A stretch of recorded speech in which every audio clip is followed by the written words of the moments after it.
What's going on, Internet? My name is David. This is INTJ Report. And I have a comment here, which is excellent. I love this. And Fading Intent is a name I recognize from Quora. So uh, I don't think I have any links yet from Quora to here, other than putting videos into actual answers. So thank you, Fading Intent, for coming along.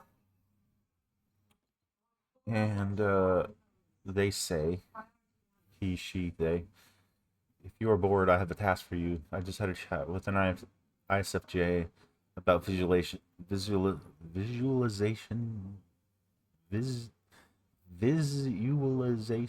All right, visualization and thoughts and memories. I'd be interested in your perspective, another INTJ, to explore the differences or maybe introspect on a possible bias in my thinking. Like, consider that, to explore other people, to my explore my perspective, right? That he, she, they're asking me for my perspective, just in case theirs isn't correct. Just in case they are applying bias to uh, their thoughts. Um, that's one of the truest, realist forms or thoughts of an INTJ that I have seen. I'll post my essay as a reply to this. So I guess this is the essay. Bro, wall of text. I can't really see a picture that I visualize. Can't see a picture. I'm just kind of aware of its presence. I've asked a few people how they visualize things. It's very small sample size, but it seems that SINE axis can see a clear picture, and NISE axis has trouble seeing or having colors or holding an image. Like my ISFP friend, where I couldn't draw something we visualize in our head. It would be like a vague idea. What I would say, in my experience, is that, first of all, the SINE, like, just stop using those things, because none of us are a set of functions. Like, that's not how humans are built. We're not, as much as I want to be a robot, we're not structured that way. Like, if I'm an ITJ and my priority is NI, that's only an observation. It's not like, I don't know what the fuck that even means. I, you know, my introverted intuition is my leading. What does that even mean? I don't know. My brain works how it works, so don't put functions on it. ESFJs like to describe details, like when how many turns they, what building colors next to is. I listened to one such story from my mom. So she described a little about release again. It's when I asked AMP shooting rifle card. Okay, so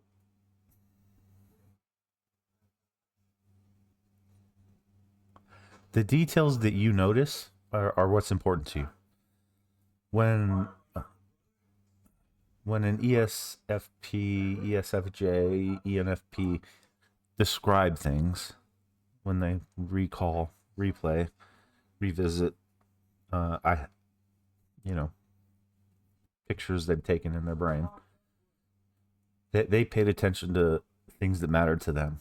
So it's not like they're having a better picture or they're better at visualization. They just cared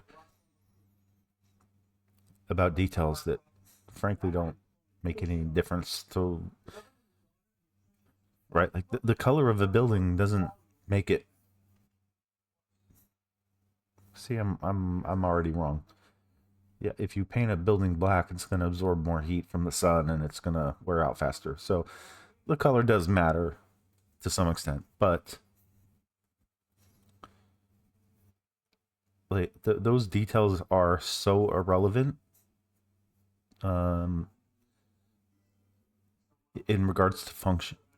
I'm saying the word function different from functions earlier, but what a building is capable of and what people take account for, like the color it was painted. The details that most people pay attention to aren't relevant to how useful the building is.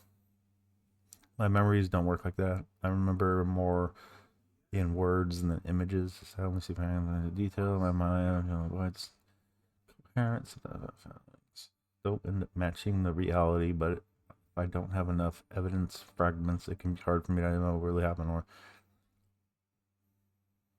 just something my mind made up. Yeah, living in a place where you're honest enough to think that maybe you just made it up. Um, yeah, been there, done that.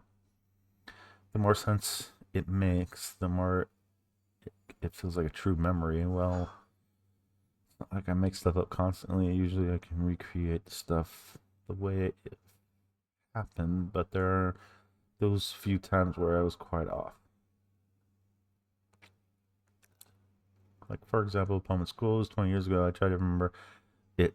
I could only remember fragments of the words. I gave it more time to try to recite, and more detail came.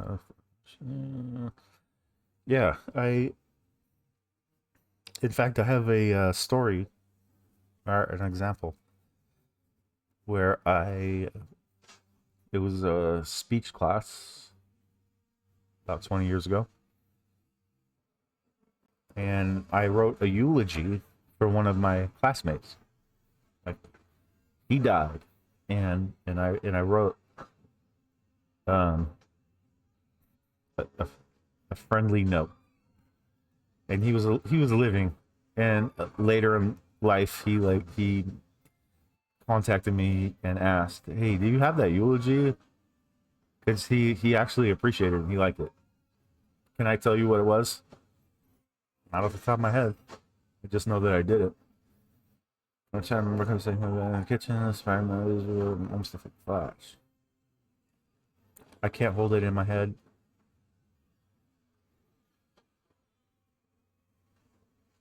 I have Geostorm playing in the background, and I just realized that there's like so much noise. Should I pause it? Geostorm is not a great movie. It's not real, but it's fun to think about. Like if we could have a geostorm instead of the actual storm that's incoming. Can we have the fun one?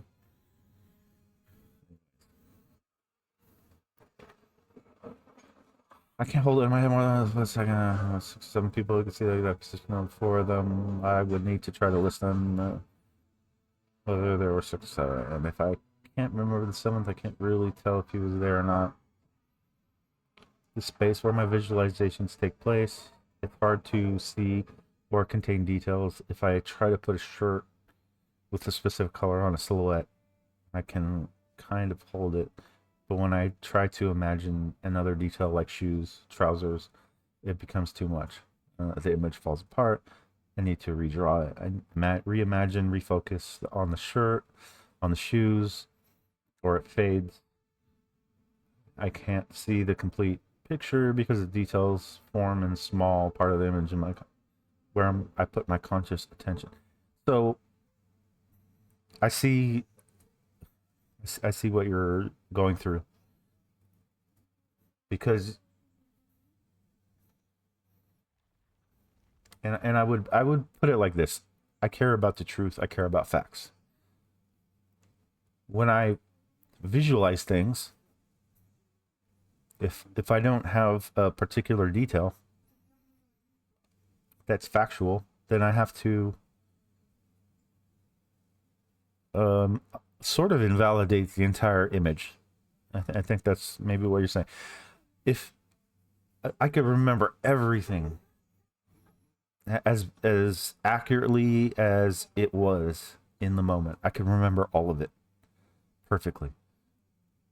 But if I don't remember what color pants the guy was wearing, that she was wearing, then it starts to unravel. Then I have to like wonder what else am I not remembering correctly? If it's her dress that I'm not seeing, was it her watch? Was it her hair? Her hairstyle? Was it the color of her eyes? Was it his shoes? Was it all this stuff? Am I making it all up? But in actuality, in practice, because we're so critical, because we are, we're just trying to be honest. It's more accurate to say, this is what I know. I don't remember the pants.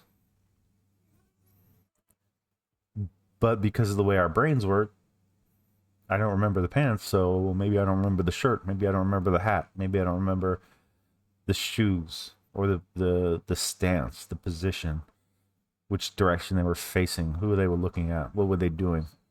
I can take an inaccuracy and go backwards and just like, no, I don't remember anything at all. Even though my memory is more accurate, because I remember all that stuff except the pants. I remember everything, like to such great detail. I could tell you, I'll count out the fucking hairs on the forehead of my finger. Like I'll count. Like this camera is not even picking up. I'll count it out. My memory is really that good, but because I don't remember the pants, I doubt myself, and I get that, but being aware, right? Like this is the part, right? And you said it, and you said it right up here in the first. I'm just kind of aware. So you're aware. That awareness is actually more valuable than most people's identification of their realm, their imagination, their memory. My thinking takes place in that space. It has no details, but I can move stuff. It doesn't matter if it's person. I'm just aware that I'm just aware. I'm just aware that it is there and can track. I can track how it leads to another, from one state to another. Focus of my attention from the senses. I have to stimulate.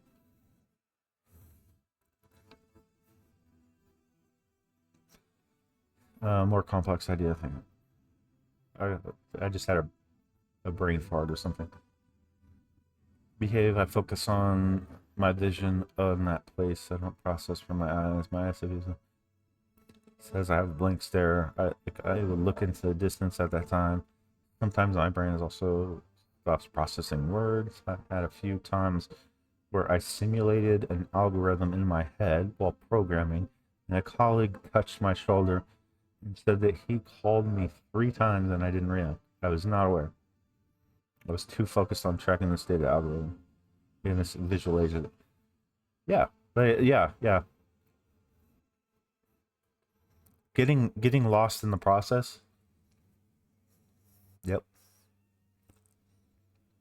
I, I'm. It's funny because like no one has access to my room. I'm all by myself, and yet part of me still wonders, like, is there someone behind me? You know, to touch my shoulder, like, and would I notice? Like, I can hardly feel myself touching my shoulder. I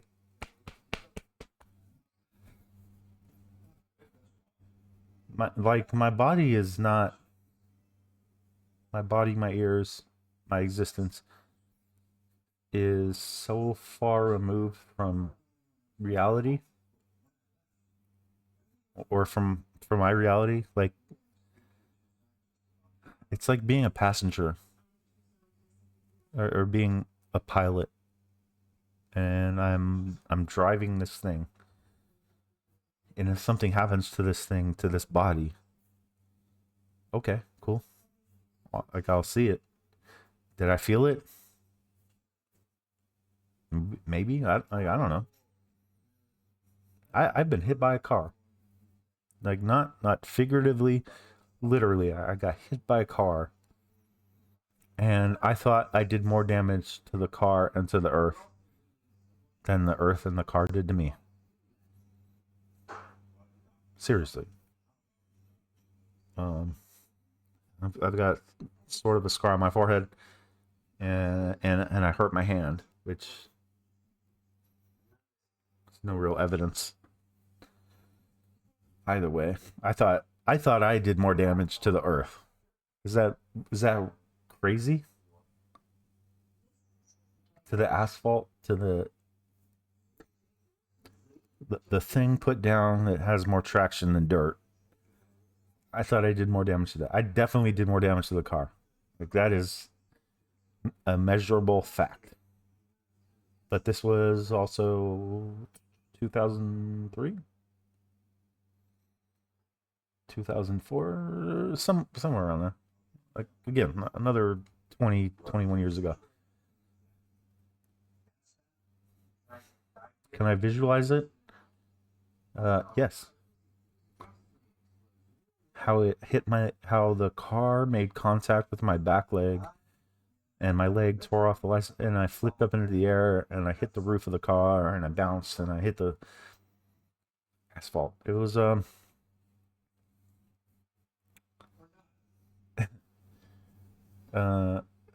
moving on. I hit my head about 3 times into the lamp in the middle of the walkway because I was thinking. I promise I didn't read this. I hit my head on the earth. Um, True story.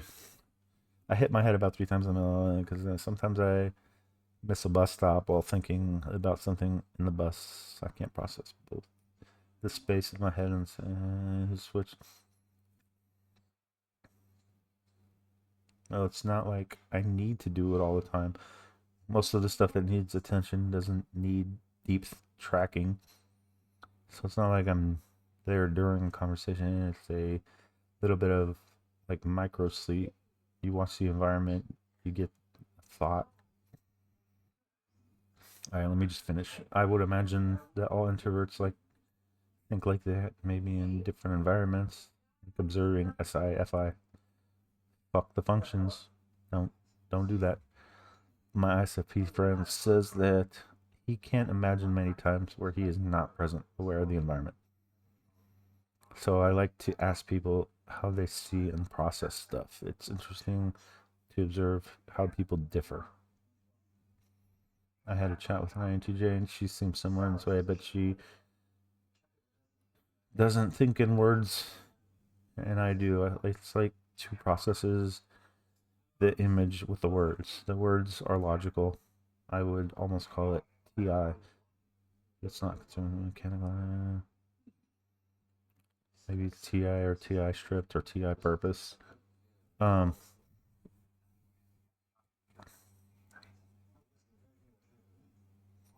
Thinking in words is weird. Like, because words are made up, and if I didn't know language, I would still have memory. Like my eyeballs would still see things, and I would still take in images if I didn't have words. So, um, I would ask you to reconsider what you mean by I that you imagine in words. I think that maybe you're skipping a step. Right? There's an image, and you're assigning words, and maybe you're doing it all at once. But the words are all made up, right? Like how I am communicating with you. This is completely made up. You understand me because we agree to terms, we agreed to rules, we agreed to definitions. But no, none of my memories are words unless I try to convert them. If I want to remember something and I want to explain it, then I need words. But if I just want to remember and never tell a soul, never tell a person anything about my memory, then it's just an image. There's no words. I don't need the words to I don't need the words to paint a picture to sell to somebody.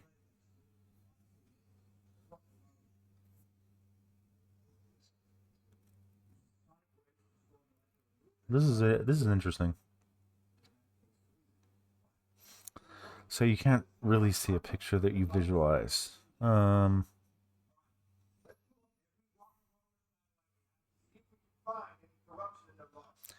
If I'm not remembering, if I'm strictly creating an image, if I'm using my imagination, then I do start with words. I build it that way. Because where are we? What am I looking at? What is the environment? Who's there? The seventh person.